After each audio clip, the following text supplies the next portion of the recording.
พระบาทสมเด็จเจ้าฟ้าศรีสว่างวัฒนา องค์สมเด็จพระเศรษฐา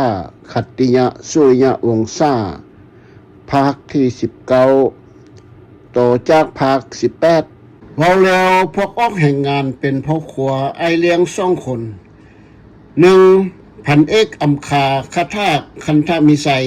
2พันเอกคำพันธ์ธรรมคันติโดยระเบียบวินัยประกาศโดยร้อยตีเท่านินบ่มีนามสกุล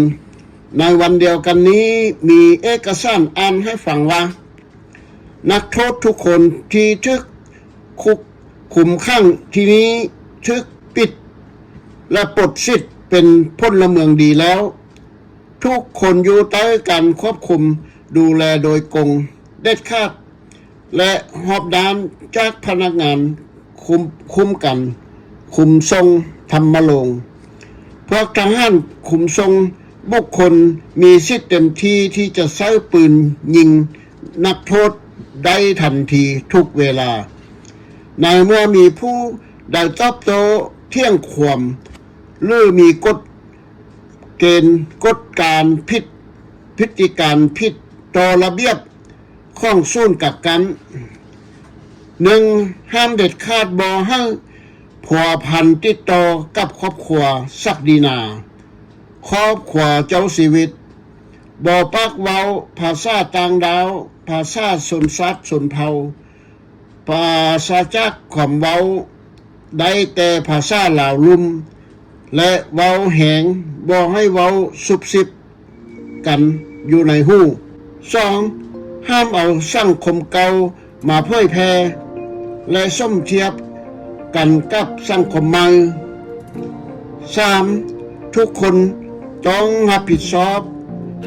บ่อนนอนของไผมันและบ่มีเหือนบริเวณคุกคุมศูนย์กักขังการปรับแปลงสถานที่เหือนคุก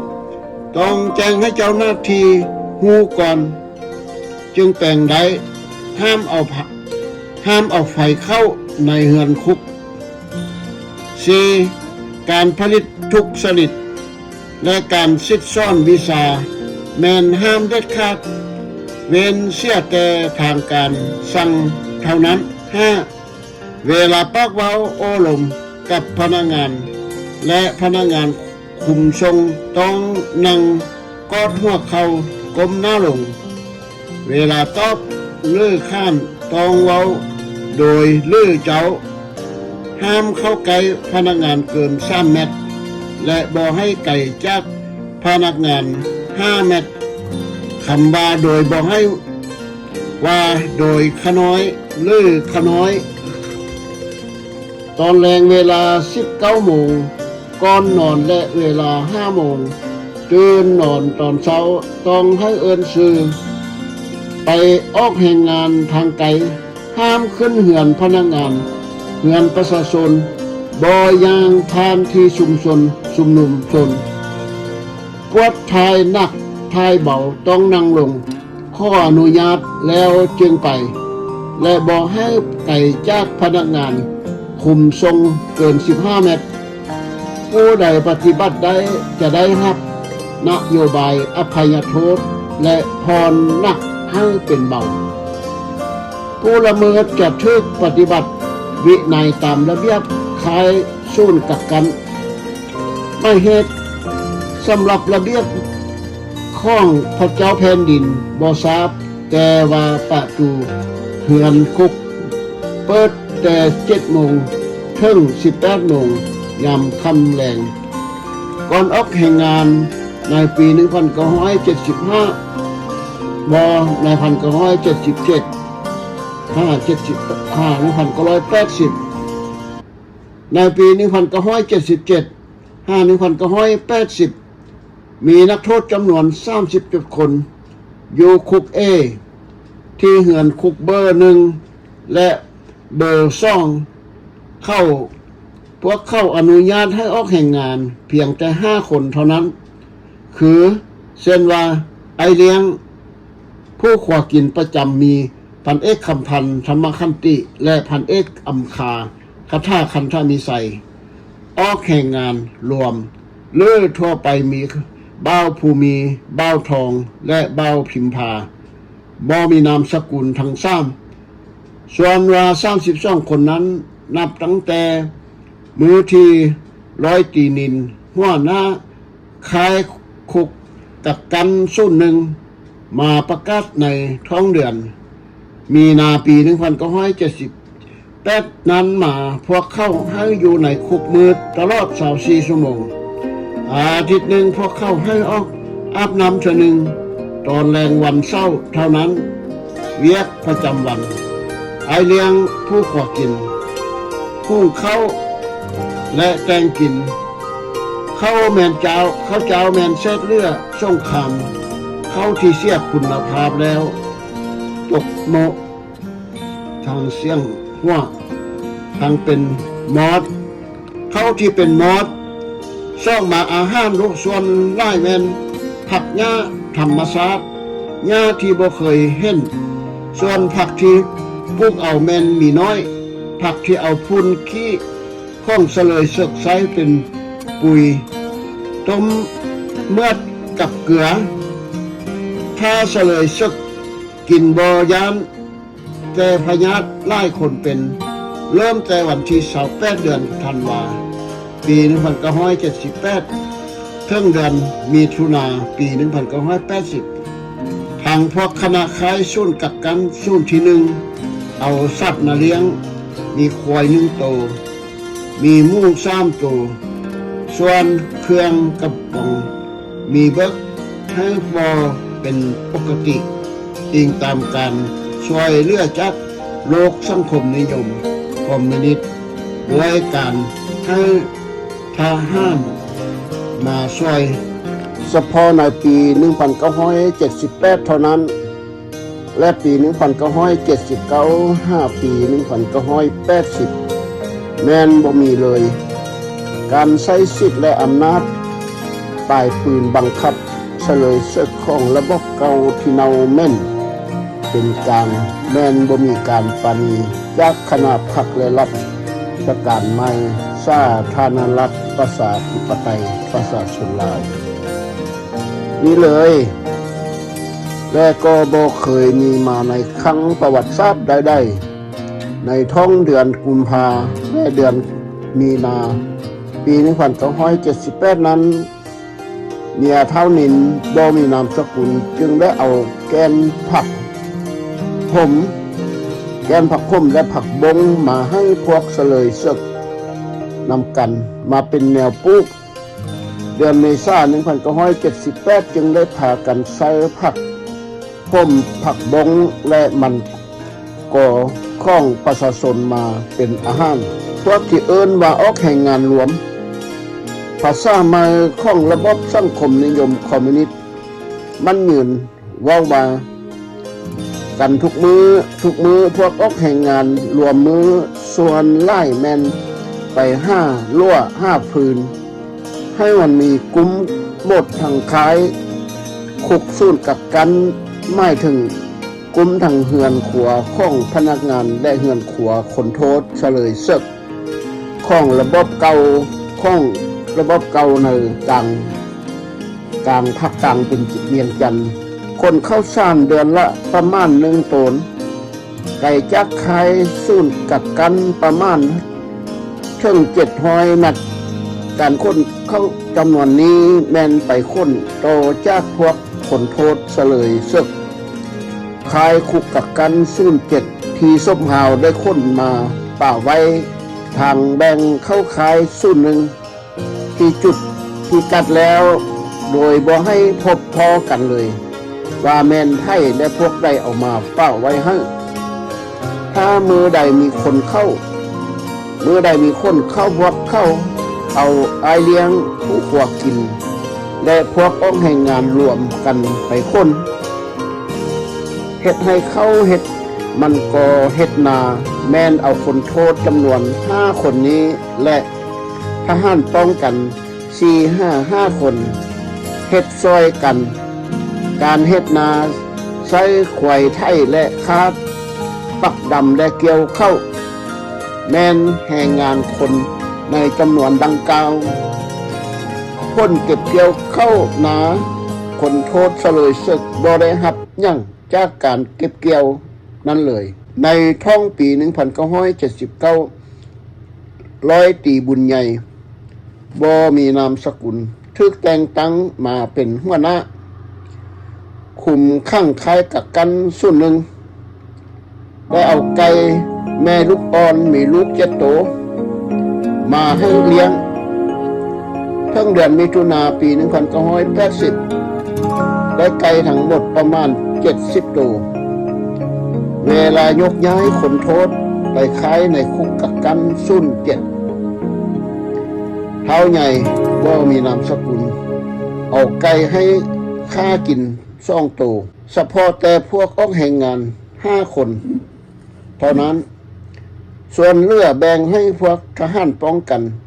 เอาเมื่อเลี้ยงอยู่คายกักกันสุ่น1ตั้งมาอยู่รวมกันกับคุกสุ่น7ศพห่าวเวลาบุญใหญ่มารับผิดชอบผู้เกี่ยวสั่งเอาแนวผักกาดกะหล่ำปีมักทั่วดินมักพริกมักเขือและมันดังมาให้ปลูกตอนนี้มีผักหับไซไล่สนิทเฮ็ดให้มีกำลังใจดีขึ้นมาอีกน้อยหนึ่งปี 1979 เข้าคัดสร้างพอเข้าจัดเอาพวกอ้องแห่งงานจำนวน5 คนนี้ไปตำเข้าอยู่บ้านนากากลางช่องเทือปี 1979 บ้านนากากลางและนากาเนื้อมันเป็นบ้านห้างประชาชนบ้านนากากลางแม่นมีประชาชนที่ย้ายมาจากบ้านนากาใต้เบิ่งลักษณะเหือนแม่น5 ก็แล้วมาอาจจะยกย้ายมาต้นปี 1979 เท่านั้นท้ายปี 1979 ร้อยตีบุญใหญ่บ่มีนามสกุลได้เอาข้าพเจ้าและเท้าพิมพาไปค้นเอาไม้เศร้าเหือนหางอยู่บ้านนากาใต้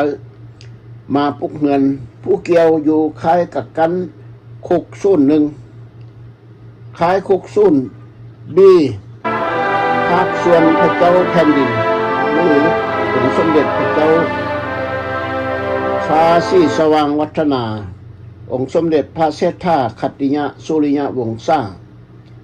ในปี 1977 ถึงปี 1980 มีดังนี้องค์มงกุฎราชกุมารเจ้าฟ้าสายวงศ์สว่างวัฒนานอนเช้าแต่ละวันไปรับเอาอัตราเข้าซ่านเจ้าอยู่เหือนขัวสำนักคายทุกแม่นกวนลีพลาเป็นผู้เบิกให้บางมือก็แม่นเมียของร้อยตีแผงซี่เบิกให้บางมือก็แม่นเมียร้อยตีแผงใสบ่มีนามสกุลเบิกให้ส่วนเกลือบ่เบิกให้เป็นอาทิตย์เพิ่มผูนปลูกฟังปลูกผักปลูกมักพริกและมักเขือปี 1979 เวลาพักพรตอน 11:30 14 โมงพวกเข้าคุมซ่องพระองค์พระเจ้าแผ่นดินและองค์มงกุฎราชกุมาร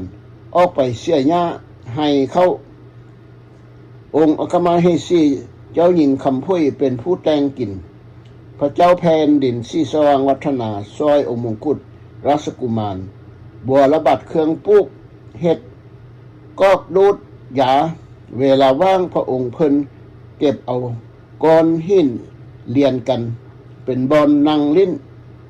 พระองค์ปลูกต้นมักหุง3 ต้นแต่ละต้นเป็นมากดอกหน้าส้มควรเลยทีเดียวกลางปี 1979 ทางการขายคุกกักกันสุ่น1ซื้อควายมาเลี้ยงตัว1แต่ให้องค์มงกุฎราชกุมารเป็นผู้เลี้ยงตอนเที่ยงวันหนึ่งพระองค์มัดควายไปแล้วเข้ามาเสวยอาหารเที่ยงทหารป้องกันไปลักปล่อยควายนี้เป็นแผนของพวกเข้าวางไว้แล้วหลังจากพระองค์เว้ย เขาแล้วก็กลับไปหาควายที่มัดไว้เลยบ่เห็นควายตัวที่พระองค์มัดไว้นั้นจึงมีการรายงานทหารป้องกันว่าควายลักนี้ทหารยามของแนวลาวอิสระผู้นั้นก็เว้าให้พระองค์ว่ารักษาความควายตัวเดียวก็บ่คุ้มองค์มงกุฎราชกุมารตอบว่ามัดไว้ดีแล้วจึงไปกินข้าวทหารป้องกันผู้นั้นชากปืนออกมายิงข้ามหัวพระองค์จิกเสื้อแบนหน้าอึกใส่และว่ามึงยิงกูนี่บ่ต้องยิงขึ้นฟ้ากูบ่ย่านตายดอกทหารป้องกันคนนี้แม่นคนชนเผ่าลาวถึงหรือขมุที่ใจกัดใจกล้าและใจดำอายุประมาณ18 ปี19 ปีแม่นคนที่พวกแนวลาวรักษาหรือแนวลาวอิสระที่พวกเข้ารอบใดใส่ฝั่งเข้าใส่เป็นเพชรฆาตหญิงพญาตูบีลีฟุ่งองค์มเหสีคำพุ้ยผู้เป็นแม่ห้ามลูกสายบ่ให้เที่ยงข่มเข้าองค์มงกุฎราชกุมารต่อพระองค์แม่ว่าจะอยู่ทรมานไปฮอดใส่อีกตายแล้วก็แล้วเวรตายไวเท่าใดยิ่งดีก็จะอยู่ทรมานแบบนี้พอตกมาปี1979สุขภาพของทั้ง3พระองค์ก็สุดโทรมลงไล่เนื่องจากว่าทรมานจิตใจขาดเคินอาหารกินข้าวเสียคุณภาพถูกบีบบังคับให้ออกแห่งงานเวลาพักผ่อนท้ายปี1979ตอนพักผ่อนยามเที่ยงวันพวกเข้าคุมเอาซ่องพระองค์พ่อและองค์ลูกออกไปเฮ็ดหัวให้ทางทิศตะวันออกเชียงเหนือของที่คล้ายคุกที่พวกเข้ามีแผนการจะเฮ็ดให้มันก่อพระองค์ทั้งสองถูกทหารยามคุมบังคับให้ยางสาวขึ้นตามหัวให้จนสุดหัวแล้วบอกให้อัดซ่อมแต่งบอนงัวขวายเข้าให้ท้องถิ่นนั้นชวนไล่เฮ็ดตามเจยผูเข้าบอนคอยสูงสันทางนั้นแล้วจึงสั่งให้กลับคืนต้นปี1980องค์มงกุฎราชกุมารป่วยหนักบ่เห็นออกมานอกเฮือนคุกพวกเข้าแนวลาวรักษาให้ทหารป้องกันผู้ที่เป็นเพชฌฆาตฆ่าพญาบุกตูบีลีฟุ่งไปคุมเอาพระเจ้าแผ่นดินอ้อมไปเสียหญ้าให้ใกล้ๆกับแคมเฮือนคุกบีและบอกให้พระองค์ลงไปเสียหญ้าอยู่บอนเป็นคุ้มเลิกกว้างประมาณ10 เมตรสะเกยอมบ่มีนามสกุลชื่อของทหารผู้กักกันและผู้ควบคุมแมนชื่อสะเกยอมบ่มีนามสกุลทหารคุมทรงผู้นั้นสั่งให้พระองค์เสียหญ้าให้มันเกียงพระองค์ตอบว่าอยู่ล่วงพระบางก็เคยได้เฮ็ดให้เฮ็ดนาอยู่ส่วนปักเสืองสะเกยอมห้องใส่เสียงแห่งว่าบ่ต้องเที่ยงมีหน้าที่เฮ็ดเลอเอ็ดไปเฮ็ดถ้อยเป็นภาษาปฏิบัติใช้ภาษาเวียดนามปะปนกับลาวถึงข้าผู้น้อยถ้อยไม่ถึงว่าก็แล้วกันตอนนี้สำคัญว่าตอนพวกเข้าเอาพระองค์ออกไปเฮ็ดเวียกให้แต่ละครั้งได้หลักติดตามเบิงจนกว่าพวกเข้าจะเอาพระองค์คืนเข้าคุกสิ้นธนูใส่ยาเดชกล่าวเล่าให้ฟังบ่าก การเคลื่อนไหวปฏิบัติปฏิกิริยาต่างๆอยู่ภายในค่ายกักกันส่วนหนึ่งมีดังนี้ท้ายปี 1977 เก็บกรรมได้ดีทุกอย่างร้อยตีนินบ่มีนามสกุลเป็นหัวหน้าค่ายกักกันในคุกส่วนหนึ่งได้สั่งทหารป้องกันนำเอาซ้ำพระองค์ขึ้นพบยังมีอำนาจเหนือหัวหมดทุกสิ่งทุกอย่างซึ่งตั้งอยู่ค่ายจ่ายผู้ไก่บอนที่ข้าพเจ้าลังเข้าอยู่ห้วยน้ำประมาณ15 เมตรข้าพเจ้าบ่ได้ยินคำถามแต่ก็พอเลี้ยวเห็นพระองค์ทั้งซ้ำนั่งอยู่ตังอีเรียนกันได้ยินแต่เสียงของพระองค์เจ้าฟ้าสายสีสว่างวัฒนาพระเจ้าแผ่นดินว่าพระองค์ของบ่ทราบเรื่องยังเชิญขึ้นมาเวียงใส่เพื่อความปลอดภัยขอให้คนลาวจงยุติการฆ่าฟันลันแทงกันเถาะอย่าจองล้างจองผ่านกันโดนประมาณ1 ปีชั่วโมงจึงเห็นซ้ำพระองค์ย่างกลับคืนในต้นปี 1978 ในระหว่างเดือนมีนาคณะแขวงหัวพันไสยวงศ์บ่มีนามสกุลเลขาพรรคแขวงติดตามโดยร้อยเอกซ่อนใจบ่มีนามสกุลเป็นหัวหน้าสารวัตรทหารเท้าทองซี่บ่มีนามสกุลหัวหน้าซ่านประชาชนปฏิวัติจำแข้งเท้าบุญเพชรบ่มีนามสกุลเป็นหัวหน้าค่ายกักกัน07ศพเฮาได้นำพาคณะเสี่ยวสารเวียดนามจำนวนประมาณ10 คนไปกวดกาค่ายกักกันคุก01เมื่อไปถึงคุกในค่ายกักกัน01ร้อยตีเท่านินบ่มีนามสกุลได้พาคณะยางกวดกาพื้นที่ยังเลียบไปให้มันก็ที่เสียหญ้าแล้วนั้นจึงเข้ากวดกาทางในเฮือนคุกก่อนจะเข้ากวดกาเฮือนคุกกักกันสุ่นบี้ร้อยตีเท้านินสั่งให้คนโทษทุกคนนั่งเอามือกอดหัวเข่ากลมหัวลงจึงเปิดประตูให้เวียดนาม3 คนเข้ากวดพวกเข้าเยืองไฟซ้ายเบิงตามฝ้าเฮือนและเพดานเวลานี้คนโทษกำลังกินข้าวง่ายทาง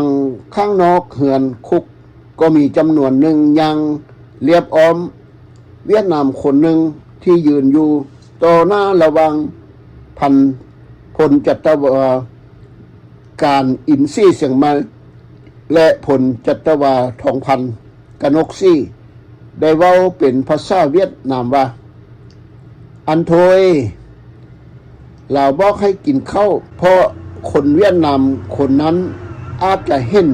ผลจัตวาการอินซี่เสียงไม้ย้ำเข้าเลือกขายข้าวหิ้มหลังจากนั้นก็ไปกวดกาเฮือนคุกเวลานั้นยังบ่มีผู้ใดทึกคุมค่าเถื่อออกจากบริเวณค่ายคุกก็ไปกวดค่ายคุกบีบอนขังพระบาทสมเด็จเจ้าฟ้าสีสว่างวัฒนาและครอบครัวในระหว่างเดือนพฤษภาปี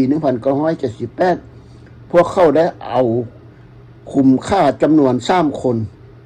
ไปจากค่ายคุกกักกัน07ศพหาว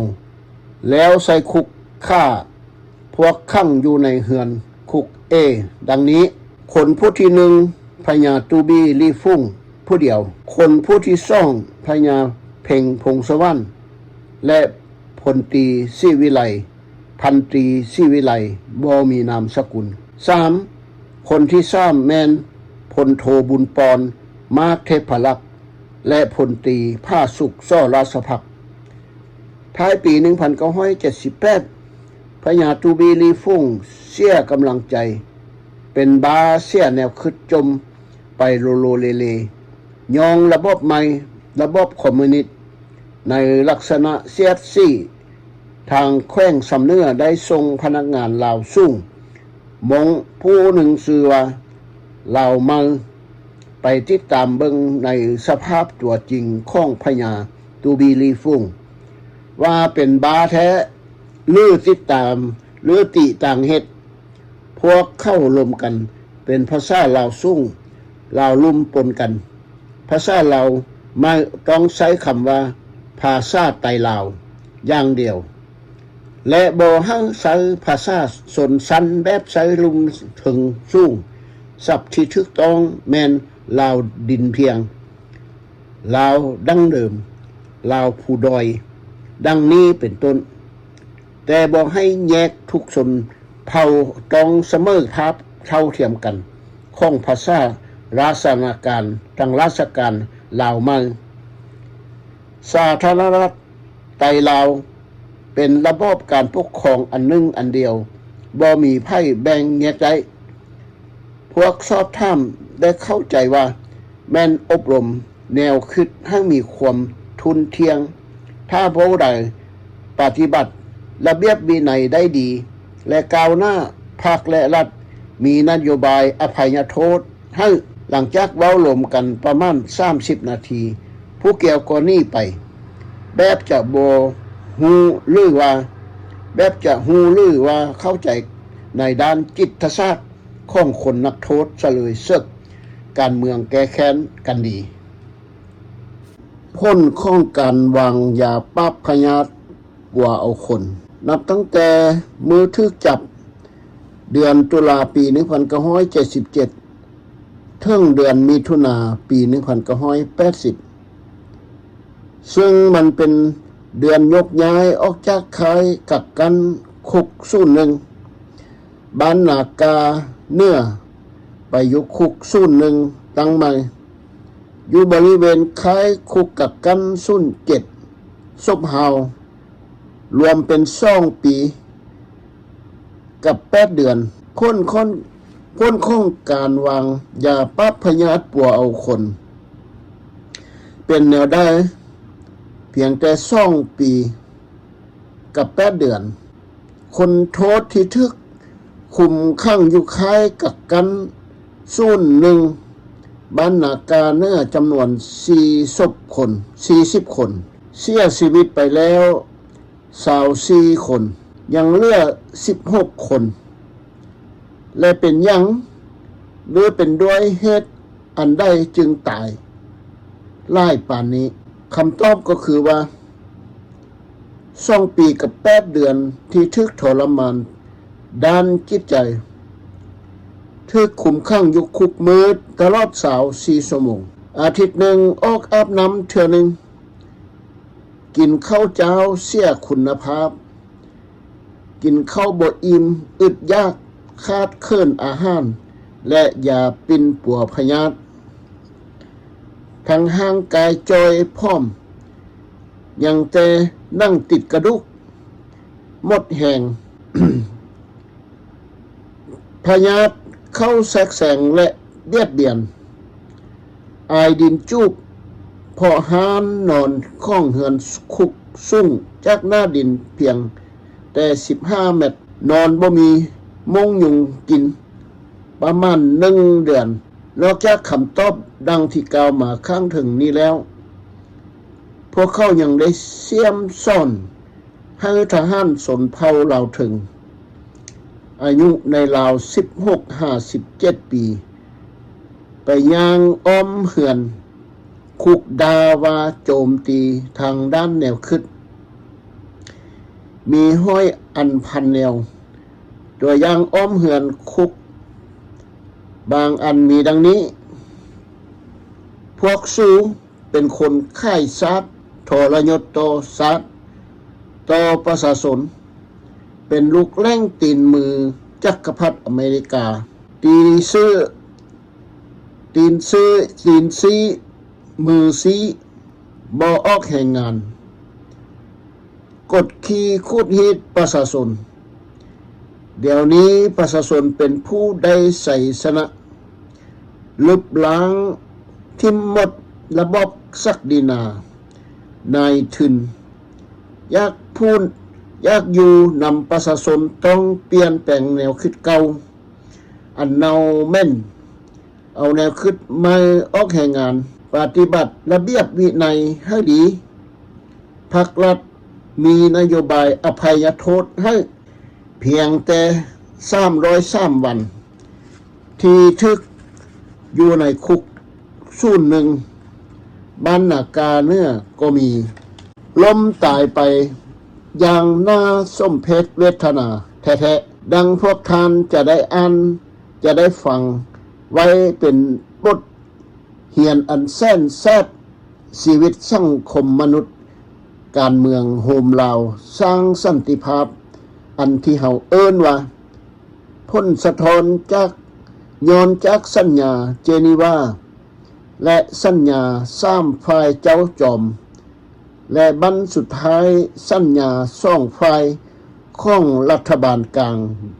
ราชอาณาจักรลาวเป็นกลางเวียงจันทน์และแนวลาวฮักษาในวันที่21เดือนกุมภาพันธ์ปี1973ผู้ที่1ในเดือนสิงหาในปี1978แม่นเจ้าบัววรวัฒนาพระอนุสาของพระเจ้าแผ่นดินลาวศรีสว่างวัฒนาเจ้าบัววรเป็นเจ้าแขวงหัวข้องถูกจับในวันที่ท้องปี1976ส่งไปขังไว้ถ้ำเมืองเลียดแข้งหัวพันส่งเข้าคุกศูนย์หนึ่งบ้านนากาเนื้อในเดือนพฤศจิกาวันที่11ปี1977ขังอยู่ในคุกมืดตลอด24ชั่วโมงเสียแนวคิดกินข้าวบ่ได้2 อาทิตย์ใจก็คาดศพฝังอยู่บริเวณจุดพิกัด745 438 745ผู้ที่2ในเดือนกันยาปี1978แม่นเจ้าศรีสว่างวัฒนาเจ้าเกิดพระราชโอรสองค์ที่4ของพระเจ้ามหาชีวิตศรีสว่างวัฒนาเป็นลูกเคยของเจ้าบัววรจบวิศวกรปลูกฝังจากประเทศอิสราเอลรับผิดชอบการปลูกฝังที่สวนปักเสือของพระราชศัพท์แห่งหลวงพระบางเสียแนวคิด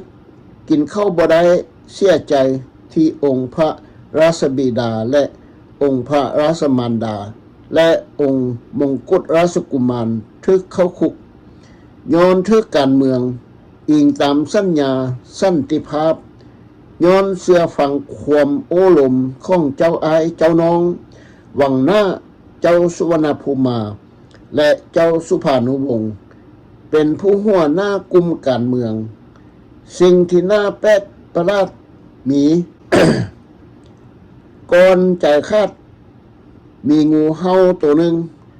มาพ่นเสียงอยู่ที่กองบอนนอนข้าพเจ้าก่อนออกแห่งงานตอนเช้าข้าพเจ้าย่างไปถามข่าวเพิ่นสั่งให้ซอกเหล้าข้าวมาให้แลค่อยคือสิบ่รอดชีวิตแล้วพระองค์ใจคาดก่อนบ่ทันได้กินข้าวง่ายความแบ่งปันเข้าคนห้องใส่เจ้ามณีวงศ์เอาเข้ามาให้กินแดใจสิคาดแล้วเด้อเจ้ามณีวงศ์ตอบจากน้อยสิเอาไปให้ยังปันกันบ่ทันแล้วพอดีตักเข้าใส่ถ้วยเพิ่นให้เต็มดุแล้วเจ้ามณีวงศ์ก็ยกไปให้ส่วนพระองค์ก็ใจคาดก่อนแล้วศพฝังอยู่บริเวณจุดพิกัด 438.745 พระองค์ถูกจับพร้อมเดียวกับพระเจ้าแผ่นดินในท้องปี1976แต่อยู่ในขบวนของเจ้าบัววรผู้ที่3 เดือนตุลาปี1978พลโทอ้วนราธิกุลออกบำนาญแล้วอดีตผู้บัญชาการกองทัพแห่งชาติของรัฐบาลราชอาณาจักรลาวและอดีตแนวลาวอิสระสมัยต่อต้านเสรีฝรั่งเศสเป็นสมาชิกมนตรีผสมการเมืองในระบบรัฐบาลผสมชั่วคราวในปี1974แนวลาวฮักชาติฮู้แล้วอย่างปิดลับเพื่ออยากได้ผู้เห็นดีกับสันติภาพเป็นนักค้ายาฟินหลายใหญ่ร่วมกับนายทหารชั้นผู้ใหญ่บางคนท่านทึกเชิญไปประชุมร่วงที่เมืองเวียงไซและยังได้เยี่ยมยามเขตปกครองต่อสู้ของแนวลาวอิสระในเดือนพฤศจิกายน1975เลยทึกกักตัวส่งไปเข้าคุกกักกัน05บีเมืองซัมเตอร์ทึกจับในวันที่12เดือนตุลาปี1977ส่งไปเข้าศูนย์1บ้านนากาเนื้อในวันที่28เดือนตุลาปี1977ขังอยู่คุกมืดตลอด24ชั่วโมงเสียใจที่ถูกลอกลวงและต้มตัวจากผู้นำหัวเป็นกลางกินเข้าบ่ได้เป็นพยาธิท้องบิดบ่มียาปัวก่อนใจคาดเพิ่นห้องข้อกินหัวมันดังมันแก้วแดงภาษาเนื้อเวลานอนป่วยแมนพันเอกคำพันธรรมคันติเป็นผู้โจมลุกโจมนั่งไปทายนักและทายเบาศพฝังอยู่บริเวณพิกัดจุดพิกัด439745ผู้ที่4ในเดือนตุลาปี1978เจ้าทองสุขวัฒนาพระราชนุสาของพระเจ้าแผ่นดินศรีสว่างวัฒนาเป็นเจ้ากรมพิธีการทูตประจำพระราชวังหลวงพระบางถูกจับอยู่ในหลวงพระบางในท้องปี1976ส่งขึ้นไปกักขังไว้ถ้ำที่เมืองเลียดแขวงหัวพันแล้วส่งไปเข้าคุกศูนย์1บ้านนากาเนื้อในเดือนพฤศจิกายนปี1977ขังอยู่คุกมืดตลอด24ชั่วโมงย้อนเสียใจห่างกายจอยพร้อมบ่มีข้าวกินน้ำ1อาทิตย์หมดแห่งใจคาดเวลานอนกลางคืนบ่มีไผหูตอนเช้าเวลา5 โมงเฮียกซื้อบ่ได้ยินเสียงพระองค์ข้านซื้อเจ้าสุพรรณทรังสีวัฒนาไปคำเบิงคิงแข่งแล้วจึงห้องรายงานว่าเจ้าทองสุขวัฒนาตายแล้วศพของพระองค์ฝังอยู่บริเวณจุดพิกัดต้นปี1975งานสู่ขวัญออกกำลูกของเจ้าสุทธิวงศ์วัฒนาผู้เป็นน้องสายล่าของเจ้าฟ้าสายศรีสว่างวัฒนาเจ้าแผ่นดินและเป็นทานหม้อประจำพระเจ้าแผ่นดินมีนายทหารคนหนึ่งถามเบิงทัศนะการโฮมลาวครั้งวันที่21เดือนกุมภาพันธ์ปี1975ว่าการโฮมลาวครั้งนี้จะมีผลสำเร็จตามจุดประสงค์บ่พวกแนวลาวฮักชาติหรือแนวลาวอิสระมีไล่เล่เหลี่ยมในการต่อสู้ทางปัญญาโฆษณาสวนเสือมหาชนสั้นคนทางแผนยุทธศาสตร์การเมืองต่อสู้แบบถูกต้องตามกฎหมายรัฐธรรมนูญที่มีสิทธิใช้ตามความชอบธรรมโคนล้มแล้วทับมั่งลงเพื่อสร้างตั้งระบบใหม่เป็นข้องประชาชนแล้วให้เป็นพรรคเดียวกำแน่นทุกขอบด้านต้านต่อความอ่อนแอและโง่จานั้นให้หมดสิ้นไปและพวกเขาต่อสู้แบบลบกฎหมาย เดี๋ยวนี้กำลังข้องพวกเขาเข้ามาอยู่ซ่องตัวเมืองใหญ่ให้สัญญาว่ามีกลางเป็นที่มั่นข้องพวกเขากลางเวียงจันทร์และกลางร่วงพระบางส่วนเนื้อแท้ข้องความหมายมันก็เป็นกลางหมดทั่วประเทศแล้วด้วยคือเจ้าสุวรรณภูมิเป็นเจ้าการควบคุมการเมืองเป็นกลางมาตลอดพวกเจ้าฮู้บ่ลือให้ซ่อนอีกทองใจบ่มีนามสกุลนายทหารคนข้วยท่ามเดี๋ยวนี้สหรัฐอเมริกาก็บ่ยอมซอยเจ้าสุวรรณภูมิอีกแล้วสัญญาที่เกี่ยวกับการฟื้นฟูสันติภาพและปฏิบัติ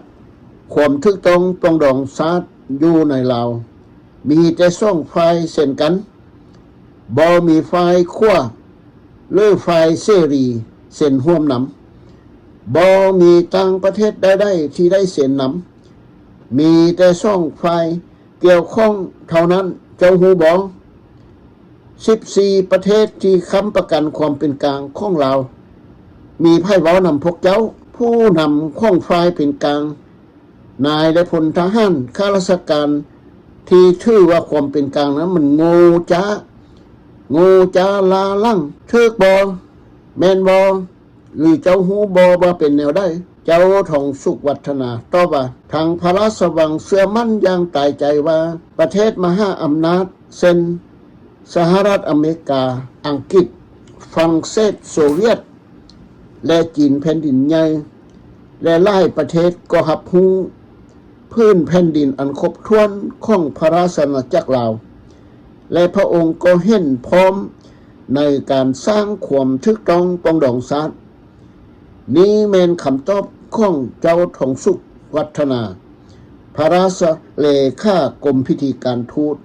ประจำสำนักพระราชวังร่วงพระบางกล่าวไว้ผู้ที่5ในเดือนพฤศจิกาปี1978พลจัตวาการอินทรีย์เสียงใหม่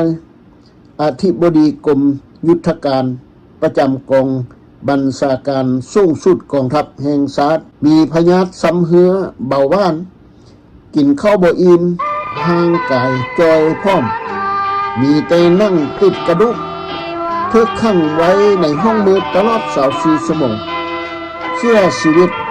ตอนใกล้จะเที่ยงเว้นบ่ทันได้กินข้าวง่าย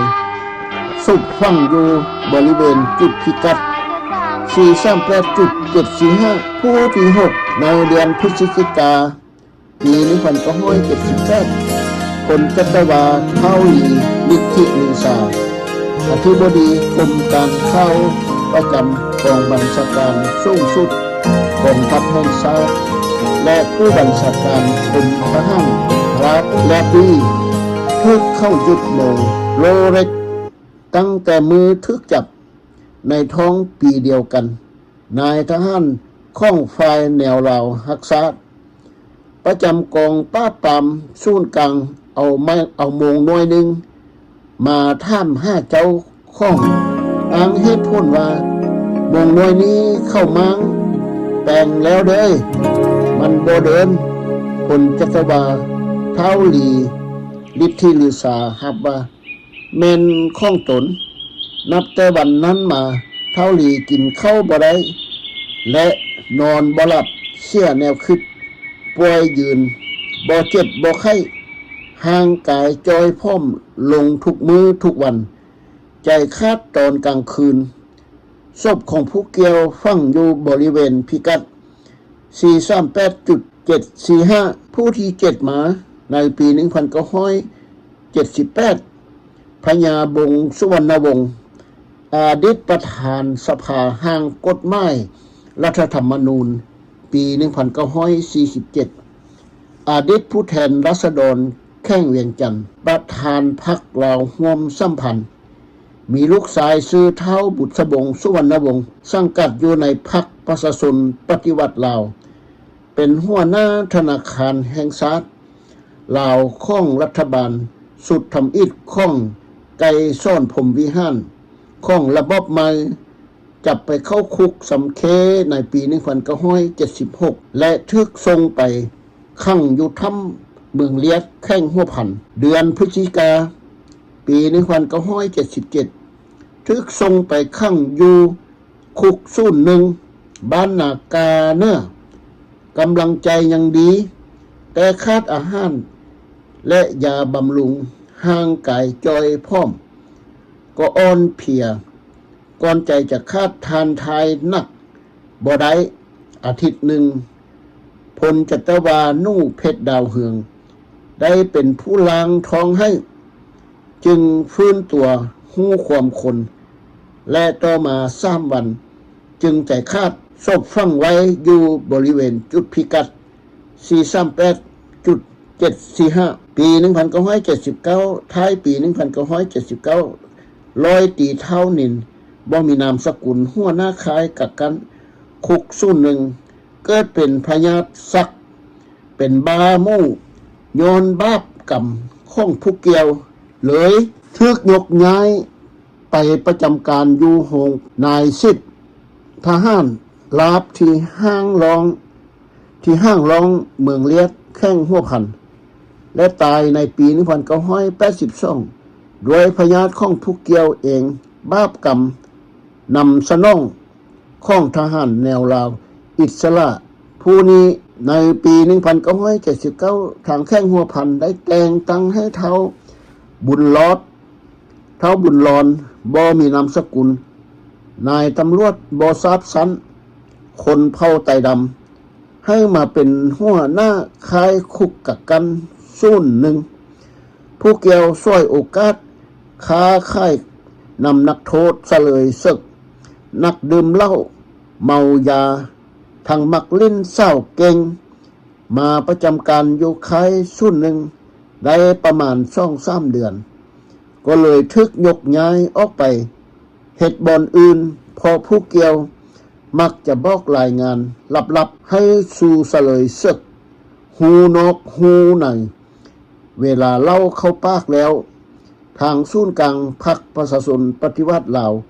ได้แต่งตั้งให้เท้ากงทองบ่มีนามสกุลตำรวจบ่ทราบชั้นเป็นตำรวจประสมฝ่ายแนวลาวอิสระอยู่นครหลวงเวียงจันทน์ขึ้นไปกำกับหัวหน้าคายกักกันศูนย์หนึ่งชั่วคราว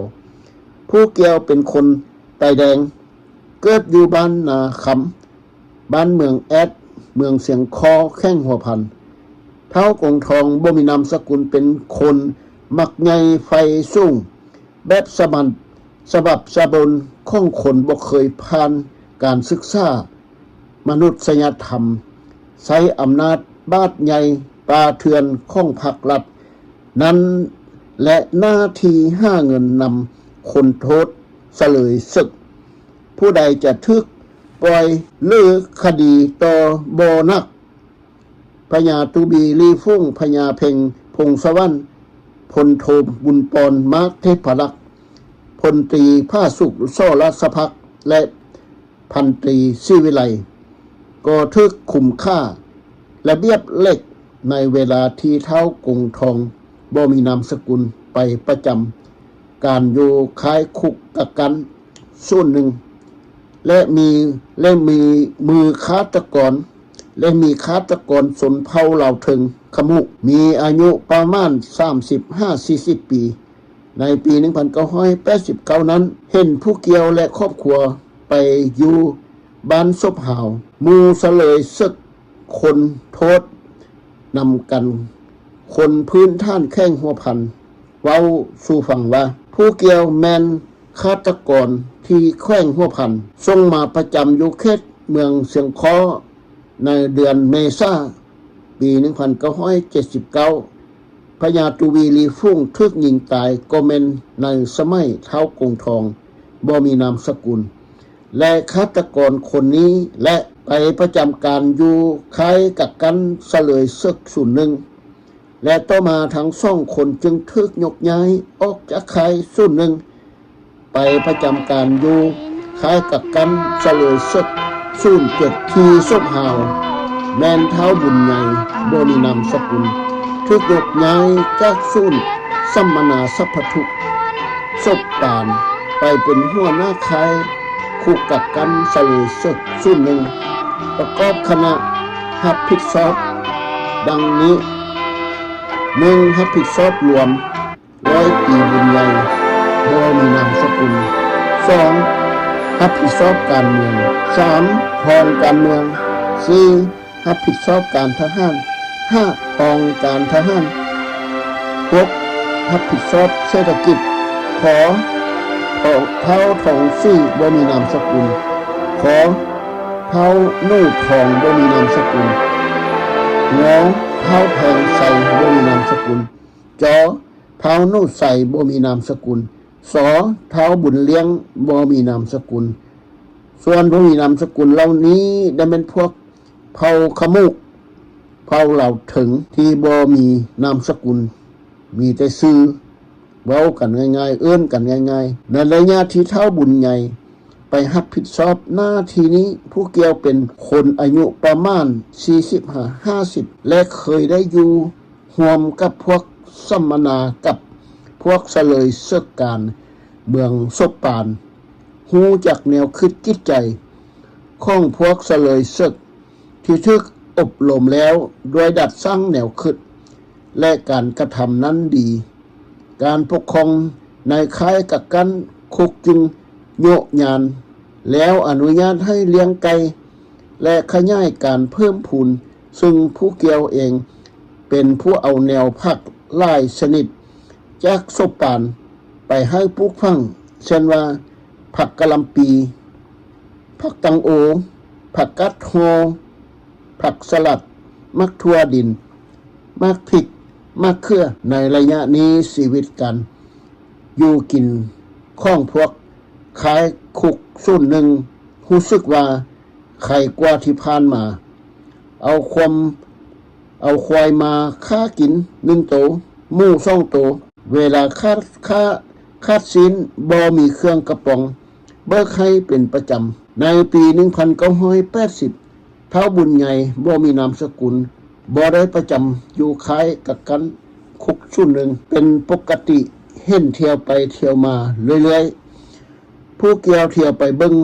การปลูกเหือนค่ายส่วนหนึ่งที่บริเวณค่ายคุก07ศพเฮาในระยะต้นกลางปี 1979ซึ่งเป็นระยะของเท้าบุญรอนบ่มีนามสกุลกับเท้ากงทองบ่มีนามสกุลและฆาตกรเข้าไปรับผิดชอบขายคุกส่วนหนึ่งที่เฮาเห็นอยู่ในรูปนี้3 คนแม่นเท้าแผงใสกับเท้าหนูใสเอารูปสมัยพวกเข้าให้พวกเสลยศึกเบิง